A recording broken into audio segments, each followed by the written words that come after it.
મિત્રો, મારું નામ છે દેવ વાઘેલા.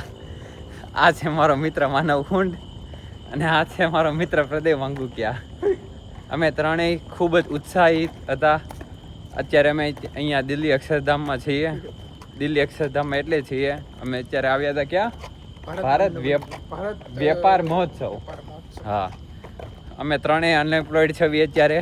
ત્રણેય બિઝનેસ, ત્રણેયના ધંધા એક સાથે બંધ થયા હતા 6 મહિના પહેલા. આજથી રૂપિયા હજી બધાને આ એકને નીકળી ગયા છે, અમાર બેને હલવાયેલા છે.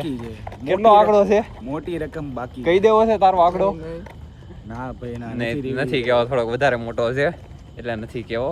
પણ ટૂંકમાં આવી જાય પછી માગશે બધા ઉછીના. આ વિડીયો બનાવવાનું કારણ, પર્પઝ એ છે કે જો તમે બી એવું વિચારતા હો, તમે અનએમ્પ્લોયડ છો, તમને કાંઈક નવું જાણવા મળશે. ભારત વેપાર મહોત્સવમાં આવીને એક નંબરનું ચુથ મારીનો પોસ્ટ મારેલા જેવું લોડાજી વસ્તુ છે. સવાલ ઈ નથી, સવાલ ઈ છે અમે 15,000 રૂપિયા જેવા બગાડીશું. હા, 3,000 રૂપિયાની ટ્રેનની તત્કાલ ટિકિટ. અને કરતા મિત્રો સાપુતારા હોઈ જાય જો પૈસા તોય વચ્ચે તમારા. ઉપાધિ પાછી મોટી છે. 2 અઠવાડિયા પછી રક્ષાબંધન છે. આ રૂપિયા ત્યાં નહીં ખાવો ને તો બેનનું પૂન મળી જાય.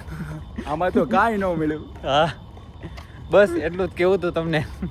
જાતા નહીં ભારત વેપાર મહોત્સવમાં જાતા નહીં. હમણાં નવી રીલ વાયરલ થઈ છે ને એની જેવું થશે. ગોઈન્ડ મરાઈ જાય ગોઈન્ડ.